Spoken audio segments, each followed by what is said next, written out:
kabarnya hari ini? Baik. Ya, semoga semuanya sudah sarapan, walaupun punya harapan, tapi ingat sarapan jauh lebih penting daripada harapan.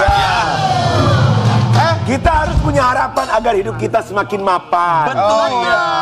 Harapan aku tuh sama. Kamu semakin mapan ya, King? Ya ada aja lumayan buat beli kopi. Banyak banget off-air-nya. Rambut bagus ya. Iya, nanti lagi traktir jangan lupa ya.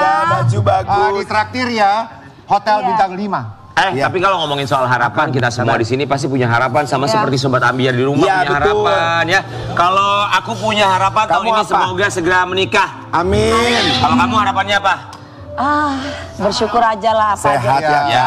Keren harapannya. Aku juga bersyukur aja, bersyukur. Iya. Ya semua bersyukur, sehat, pokoknya diberikan selalu tambah lebih baik. Tapi ya kalau aku tuh kalau misalnya mau nikah sekarang tuh mikir-mikir soalnya ngelihat kanan kiri lebih tepatnya ngelihat ke sebelah kanan sih ya. Kamu mah labil. Ya bukan begitu masalahnya. Ngelihat tuh jangan gue, tetap harus ngelihat diri sendiri. Kamu sebagai pemimpin dalam berumah tangga, kamu tetap harus punya tujuan hidup. Aneh deh Rian. Tapi tujuan hidup atau tujuan nikah? Nah itu dia. Tujuan hidup itu adalah satunya dalam hidup harus menikah berpasang-pasangan. Ada yang tujuannya seperti itu, cuman ya ternyata memang tingkat perceraian di Indonesia ini semakin meningkat dan ternyata tidak akan bercerai kalau misalkan seorang suami itu bisa membimbing dan membina istrinya dengan baik. Ya dua belah pihak yang pas ya, dan ternyata jumlah janda di Indonesia jauh lebih banyak dibandingkan Jangan jumlah ngomong duda. janda dong, please. Ya, tapi kalau ngomongin soal duda, buat Sobat Ambiar, dengar baik-baik ya. Tahu nggak, duda yang satu ini bukan sembarang duda. Bintang tamu yang kita hadirkan. Duda mabuk janda nggak? Nggak, ya kalau yang satu ini sih nggak tahu, terserah kamu nanti lihat. Basah. Duda yang satu ini duda keren banget.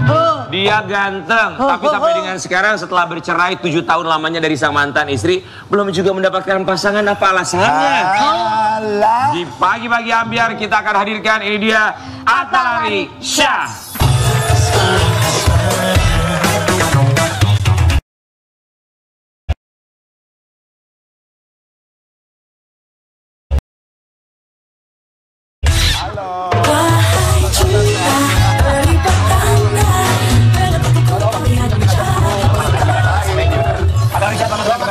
Katanya disampaikan oleh Rian udah lama menduda terus belum dapat pasangan, katanya susah banget dapat pasangan. Betul apa tidak itu? Tapi aduh tadi nggak setuju tuh kalau dibilang nggak akan mungkin ada perceraian kalau suami yang gimana tadi? Itu bisa berimbang kalau ada perempuan yang nurut, yang patuh, yang bakti. Balik lagi di rumah aja. Kalau perempuan patuh dan nurut itu harus sesuai dengan kalau saya ke agama Islam Al-Quran. Saya boleh di tengah ya sebelum ada pertumpahan segala macam ya. Tapi Mas Atalari, mohon maaf mau nanya, itu memang konsep kacamatanya di leher? Iya. Oh iya, kalau ada orang dipakai, ada di mana ya saya gampang hilang, gampang lupa dan gampang patah, gampang kedudukan, gantung aja. Nggak endorsan kok, tenang aja. Saya plusnya 3 ini, nggak endorsan. Jangan hilang, kacamatanya jangan hilang, cukup pasangan aja yang hilang. Bersyukur aja laki-laki kalau matanya jadi plus, karena semua yang dilihat itu mulus. Iya sih. Bersyukur, makanya pantas sesuai umur. Nenek-nenek, kakek-kakek itu tetap aja mulus. Aduh si nenek tetap cantik. Iya Allah. Kita berempat mengucapkan terima kasih sudah menyempatkan waktunya datang ke sini.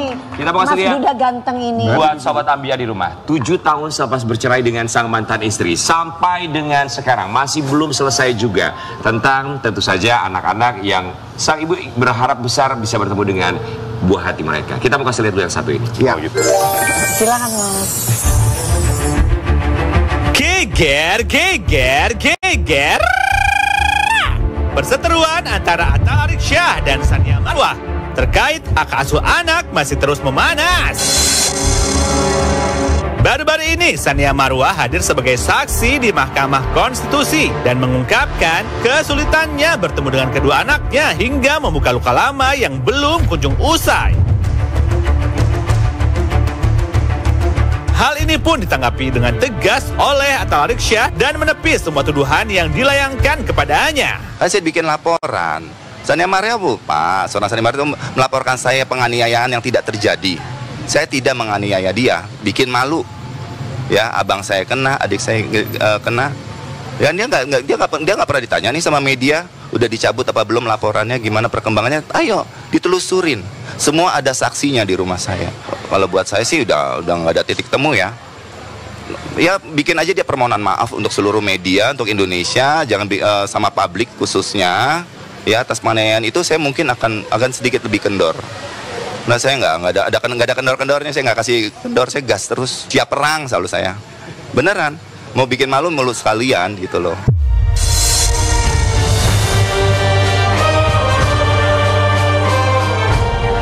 Aduh, Mas Ari, kok jadi rumit gini sih kasusnya? Gimana sih cerita sebenarnya? Tetap di Pagi-Pagi Ambyar, geger.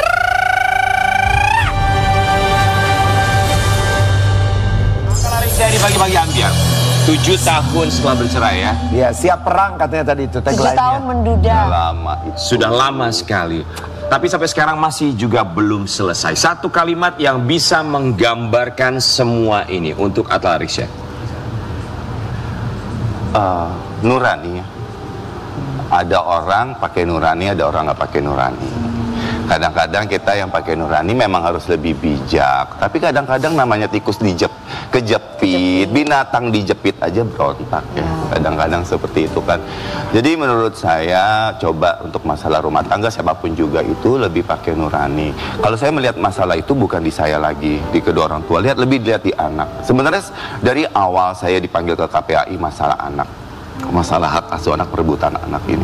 Bu, anak-anak gitu bisa buka-buka konten media sosial itu yang dilihat siapanya. Saya tanya lagi, ini siapa?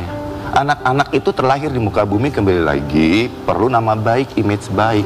Yang rusak siapa? Saya diem loh, setahun, 2 tahun. Saya capek konfirmasi. Makanya saya kalau konfirmasi, saya nggak mau ngelihat yang namanya tuh apa namanya pemberitaan yang gimana dari sosial media, langsung aja. Makanya saya terima talk show seperti ini live langsung. Aku digoreng-goreng. Jangan digoreng-goreng. Kita kasihan anak soalnya. Kita tahu bahwa hak asuh anak jatuhnya ke Sania Marwah. Tapi kita juga tahu bahwa kedua buah hati sampai dengan sekarang masih bersama dengan Mas Atta Larisya ya. Tapi sampai akhirnya dia maju ke MK, Mahkamah Konstitusi, dan dipanggil sebagai saksi. Tanggapannya seperti apa? Itu haknya setiap warga negara Indonesia mau melapor, dan memang petugas itu harus bisa menerima laporannya. Kebetulan ini tiba-tiba ke MK. MK di luar sana, MK orang di dalam itu bukan orang-orang bodoh untuk menerima situasi-situasi yang kayak begini ya. Ini saya juga nggak ngerti maksudnya apa. Saya nggak paham, tapi silakan saja ya. Gini, saya sudah sebagai warga negara sudah menjalankan kewajiban saya.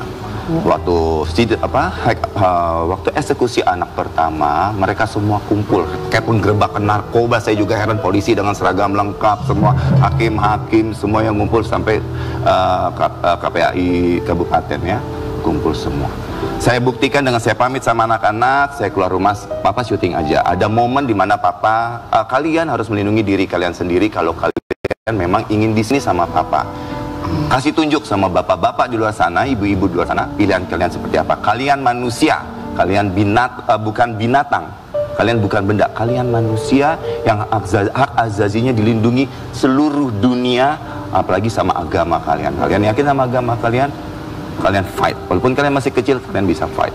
Saya tinggalkan, dan mereka berhasil mempertahankan diri mereka sendiri dari orang-orang dewasa yang nggak pakai otak menurut saya sampai saat itu. Oke, jadi boleh disimpulkan kalau menurut Atta Larisya bahwa anak-anak lebih memilih untuk tinggal bersama dengan saya dipilih dan saya sudah menjalankan kewajiban saya. Oke, mesti ada eksekusi 2, 3, 4, 5. Mas Atta Larisya, kita juga mau kasih lihat ini momen di saat Sania Marwah hadir di saat sidang Mahkamah Konstitusi. Saya merasa tidak mendapat keadilan dari putusan hak asuh berkekuatan hukum tetap. Dan yang paling utama, sebagai ibu yang mencintai kedua anak saya tidak mengetahui bagaimana perkembangan mereka.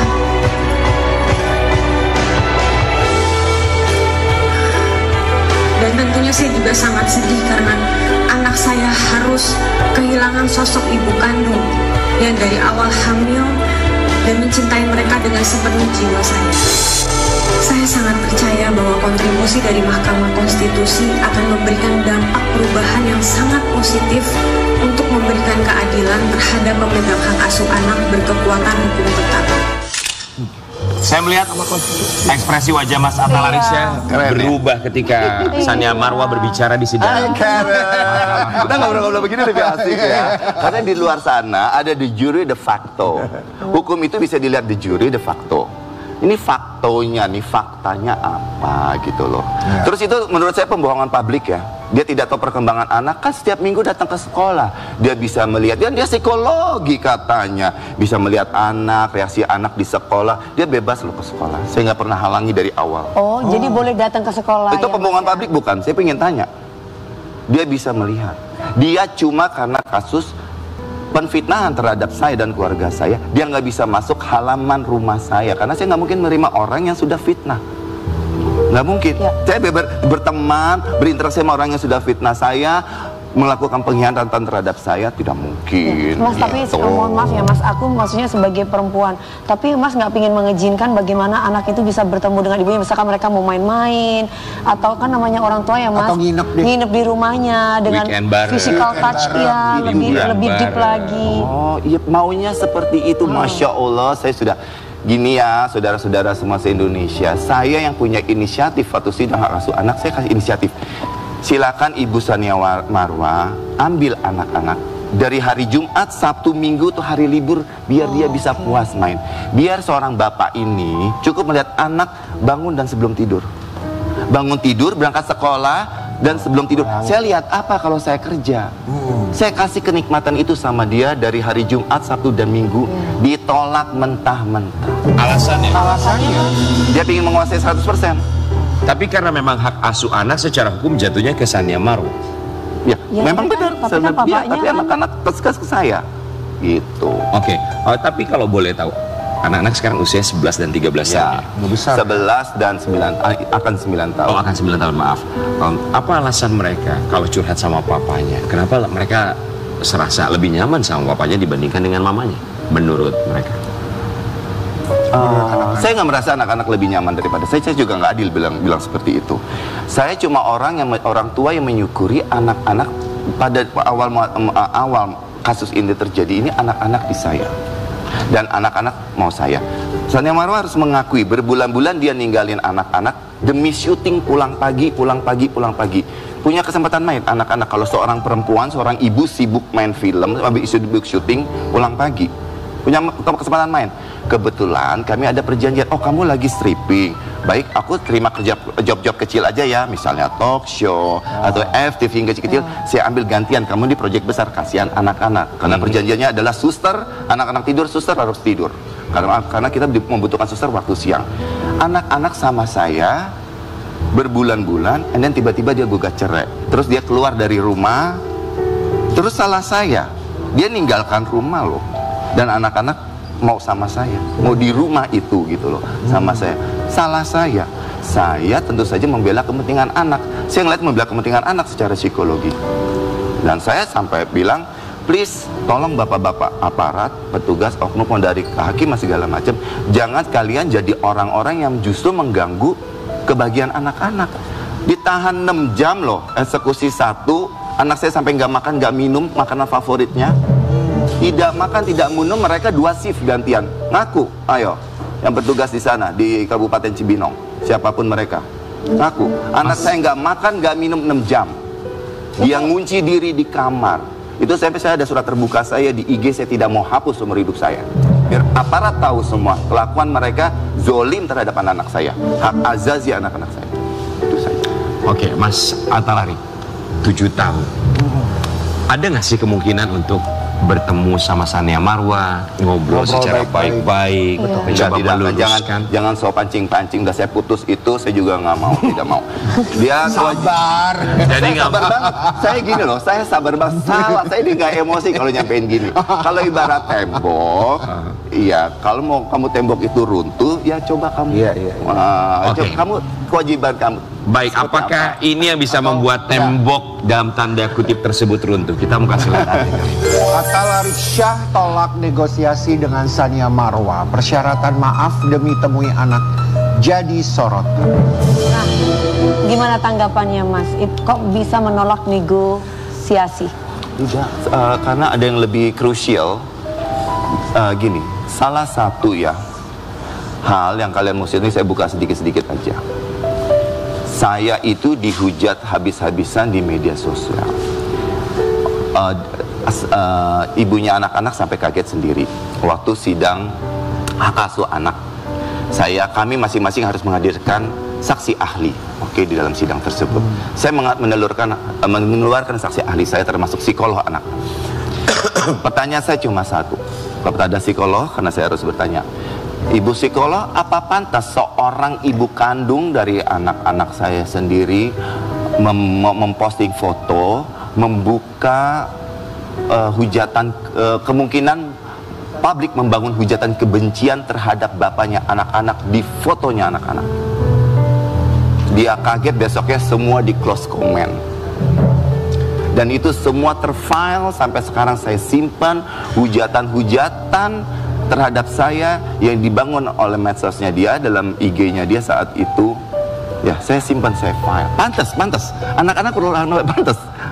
Seorang orang tua ya kalau ribut, pantas membangun, mau di Facebook, mau di pantas. Saya rasa itu enggak pantas. Ya, maka dari itu memang kita juga selalu mengingatkan pada Sobat Ambiar, untuk Sobat Ambiar yang sudah punya anak-anak, bahwa ada terms and condition bagi anak-anak untuk memiliki media sosial. Dan di situ pun tertulis batas minimal batasan untuk memiliki media sosial. Tapi memang kita tidak bisa mengontrol 100%. Cuman Mas Arik belum menjawab pertanyaan kami, bahwa negosiasi perlu kata maaf apabila Sania Marwa datang meminta maaf. Tidak, saya tanya terima, semua dia mengakui, karena dia waktu saya dituduh, kami keluarga dituduh penganiayaan terhadap dia, langsung preskon. Yang dilakukan sama dia adalah preskon. Saya minta hak yang sama sebagai hak saya sebagai public figure di Indonesia. Dia minta harus permohonan maaf di seluruh media cetak elektronik, di seluruh warga Indonesia, bahwa dia melakukan penfitnahan terhadap keluarga kami. Tidak seujung ujung jari saya, sidik jari saya nempel di bajunya. Ingat itu. Jadi itu yang diingat, meminta maaf di seluruh media, baik media massa, media online, semua masyarakat Indonesia atas apa yang dilakukan. Kalau itu sudah dilakukan, ya dong, saya lebih kendor, pasti otomatis. Pasti anak-anak dikasih gitu, Mas.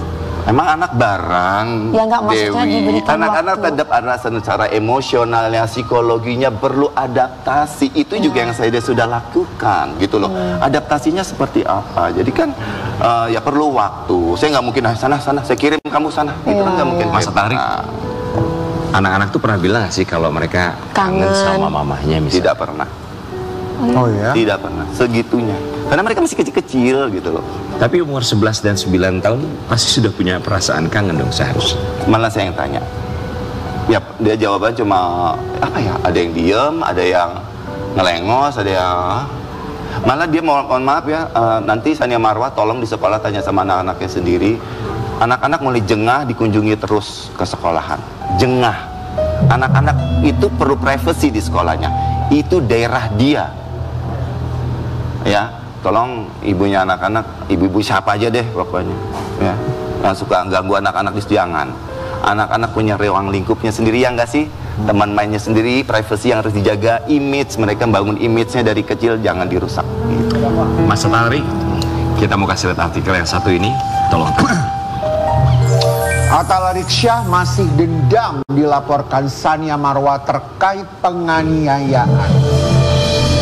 Terkait penganiayaan, ini kasus KDRT ya. Ini sampai sekarang masih belum selesai juga. Jangan dibilang pendendam, I hate that. Aku bukan pendendam, aku bukan pendendam, aku cuma gini. Kalau kita bicara hukum, ayo di kita bilang hukum berjalanan harus dijalankan ya. Saya public figure di republik ini. Kamu jangan keluar-keluar merusak nama baik tingkat RT, katakan di luar sana minta maaf. Maaf ya, kemarin bikin gini. Jangan, kan udah bikin aib sedunia. Ini sampai sekarang gimana kasusnya? Sampai sekarang masih berjalan atau sudah berhenti? Saya konon dengar kabarnya sudah ditutup sebenarnya. Kan Sania Marwa tidak ngakuin kalau kasusnya ditutup kan? Sudah selesai, sudah. Dan saya berhak untuk tuntut balik keluarga saya. Kami lakukan itu tidak mandang anak-anak. Saya orang yang paling berhak menuntut balik atas nama baik saya. Tidak ada yang saya punya hak untuk menuntut balik secara hukum yang kami lakukan. Tidak. Baik, walaupun kasus ini sudah ditutup, masih belum juga bisa mengendorkan Atta Larisya kecuali dia minta maaf sekali lagi. Hello, ya gitu deh. Itu yang diinginkan ya. Kenapa? Jahat sekali saya. Saya nggak bilang jahat, saya hanya bertanya aja. Tatapan kamu ngajak kita berdamai. Oh enggak. Aku memang begini kok. Oke. Oh, jadi seperti itu yang terjadi ya. Berarti selama 7 tahun ini juga ketika lebaran anak-anak nggak ketemu sama mamanya? Temu di sekolah. Hanya di sekolah, tapi momen lebaran nggak? Terus harus gimana? Ya, saya Kalau misalkan Nggak ketemu. Nggak ketemu ya. Ada kewajiban saya ngantar anak-anak? Kalau kita lihat co-parenting, Anak-anak mesti anak-anak kewajibannya patuh sama orang tua. Saya kewajibannya bertanggung jawab mengurus anak-anak. Lah, mengenai patuh kepada orang tua, apakah Mas menyuruh anak-anak untuk ya udah kamu sekarang di sini harus patuh sama papa atau nggak usah ketemu kayak gitu? Brainwash dong, tidak begitu juga. Tidak Cuma begitu ya. memang momen itu tidak terbangun. Kebetulan. baik. Tidak terbangun, momen itu tidak terbangun. Anak-anak, Papa antarkan kami, kan ya mereka antarkan kami ke rumah Umi misalnya. Nggak ada momen itu. Tidak ada kalimat itu ya. Ada kalimat. Mas tarik napas dulu. Buang lagi. Tapi ya, aku nggak kelihatan. Aku nggak marah. Cuma dia caranya begitu. Ini nggak marah, apalagi kalau marah, kebayang nggak sih? Oke, Mas tarik, tahan napas sebentar. Kita berikan waktu sebentar saja Mas Tarik untuk bisa menarik nafas, keluarkan pelan-pelan. Karena kita akan memberikan beberapa pertanyaan yang harus dijawab dengan jujur dalam Kursi Kegegeran. Silakan, mari kita bersedia teman.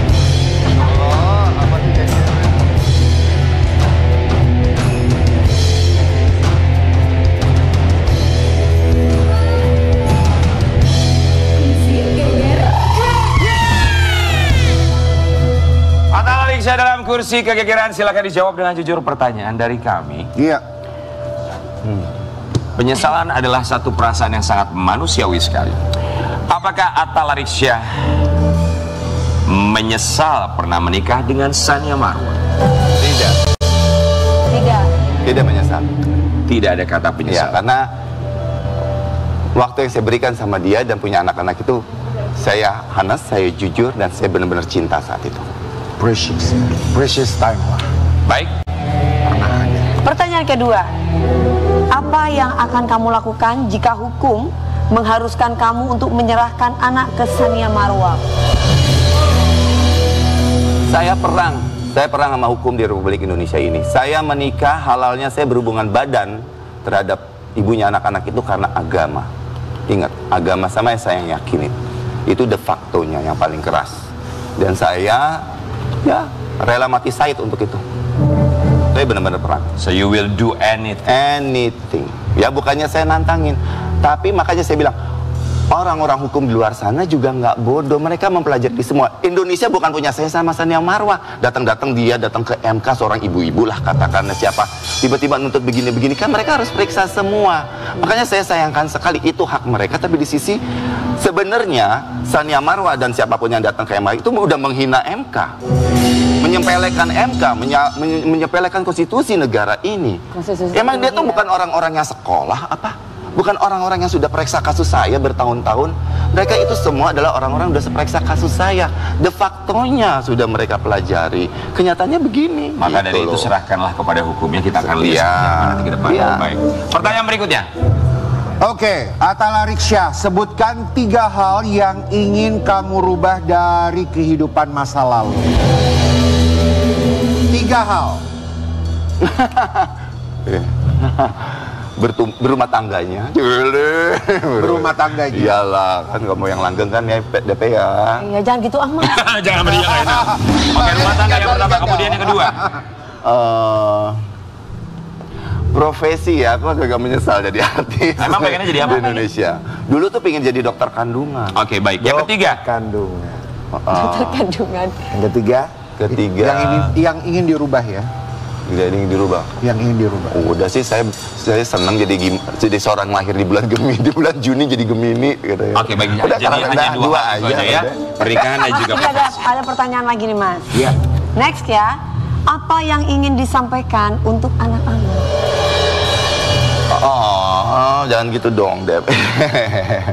Oke, untuk anak-anak, be strong, tegar, yang kuat. Kalau kalian belum kuat amat, jangan nonton tayangan di medsos, oke? Iya. Tetap sayangi Umi, hormatin Umi, cintai Umi, karena semua ada waktu yang paling indah buat kalian. Momen itu akan ada waktunya untuk menjadi indah buat kalian. Jadi tenang saja. akan ada momen indah pada waktunya. Itu yang kita nantikan bersama-sama demi kebaikan anak-anak. Kita kembali saat lagi tetap di pagi-pagi.